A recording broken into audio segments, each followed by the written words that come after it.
Round up! Hello guys, this is Willie from YouTube, and today's episode we're going to be talking about Operation Green Sweep in Toronto, Ontario in the New York region.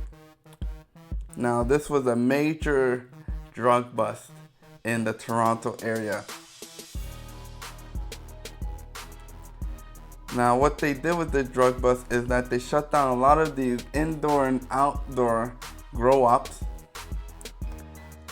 who they were posing as personal use, but really they were selling for commercial use of cannabis. Now you know in Canada, cannabis has been legalized with some restrictions for personal use, and to do it on a commercial use there are a lot of rules, and only a few people have been granted the ability to sell it for commercial use. But you know, people have found a loophole to get around that, and this is how the loophole works in this Operation Green Sweep. What they would do is they would have an indoor farm or outdoor farm, and they would lend that space out to people to grow their personal use portion. They would rent a spot, and then they would rent their portion, and of course they can always go there, and once it's matured they can go and pick out their portion of the mature cannabis that they've grown. Kind of like a community farm. They give you a little spot and you grow and you consume it. Nothing wrong with that. The problem is when you rent your spot out, not for personal use, but you let the owner or another third party use that personal spot that you have, and then you sell that personal spot to have that person grow and take your personal use marijuana and sell it out there on the streets for commercial use or to other commercial businesses. So you can see that this reaches into a lot of these medicinal suppliers of cannabis, because a lot of people were renting out their spots to commercial businesses. This is where they had a problem.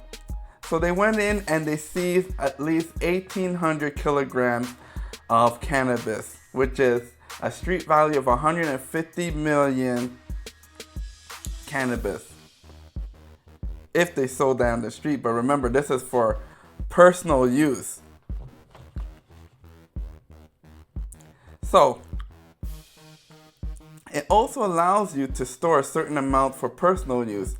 So they also seized the storage of the cannabis that was going to be used for personal use. They also seized those stored, not only the plants, but also the stored amount of the cannabis, which all added up to $150 million.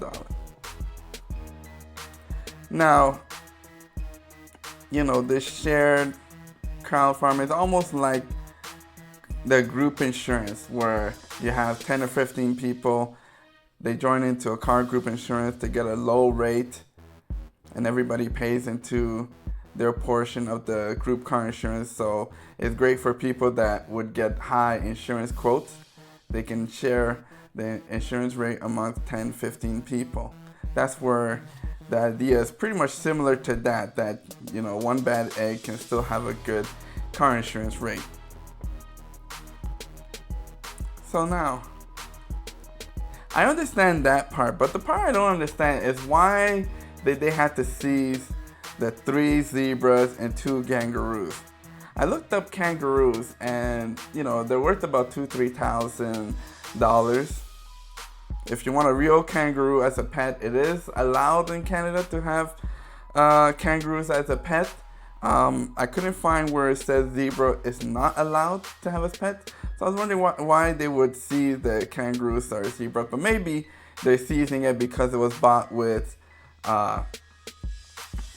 illegal criminal funds. That's probably why they seized it.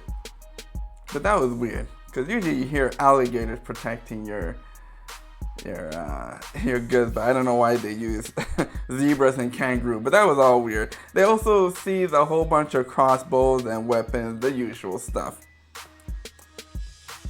Anyways, guys, it's William from YouTube. Make sure you like, share, and subscribe. Thank you, and bye-bye.